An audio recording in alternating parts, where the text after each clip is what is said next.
ഇന്ത്യയിൽ ഇപ്പോഴത്തെ സ്ഥിതിയും ഈ രാജ്യത്തെ സംസ്ഥാനങ്ങളുടെ സ്ഥിതിയും പൊതുവെ ലെസ് ഗവേൺ ദ ബെസ്റ്റ് ഗവൺമെൻറ്റാണ്. ഏറ്റവും കുറച്ച് സർക്കാർ സംവിധാനങ്ങൾ മതി, ഉദ്യോഗസ്ഥർ തന്നെ പരമാവധി കുറയ്ക്കുക എന്ന രൂപത്തിലേക്കാണ് പോയിക്കൊണ്ടിരിക്കുന്നത്. കേരളത്തിലെ ഗവൺമെൻറ്റിൻ്റെ നിലപാട് സുതാര്യമായി തന്നെ നിയമനങ്ങൾ നടത്തണമെന്നുള്ളതാണ്. അതുകൊണ്ടാണ് PSCക്ക് വിടാത്ത ഈ മേഖലയിലും പുതുതായി നിയമം കൊണ്ടുവന്ന് PSCക്ക് വിടുന്നത്. നേരത്തെ നമ്മൾ തന്നെ പാസ്സാക്കി. ഇവിടെ നേരത്തെ ബഹുമാനായ സലാം പരാമർശിക്കുകയുണ്ടായി.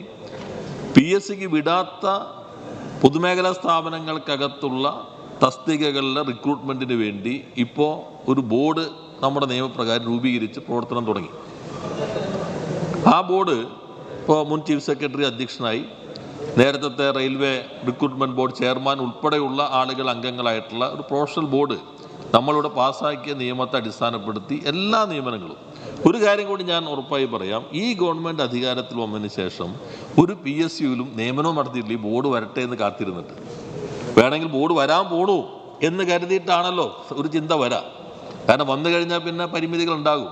സാധാരണ ഓരോ സ്ഥാപനം നടത്തിക്കൊണ്ടിരുന്നത്, ഓരോ സ്ഥലത്തും സ്ഥിര നിയമനങ്ങളൊന്നും തന്നെ ഈ ഗവൺമെൻറ് വന്നതിന് നടത്തിയിട്ടില്ല. ഇപ്പോൾ ഒറ്റയടിക്ക് നടത്താൻ പോവുകയാണ്. 28 MDമാരുടെ നിയമനം, അതിൻ്റെ നോട്ടിഫിക്കേഷൻ വന്നിട്ടുണ്ട്.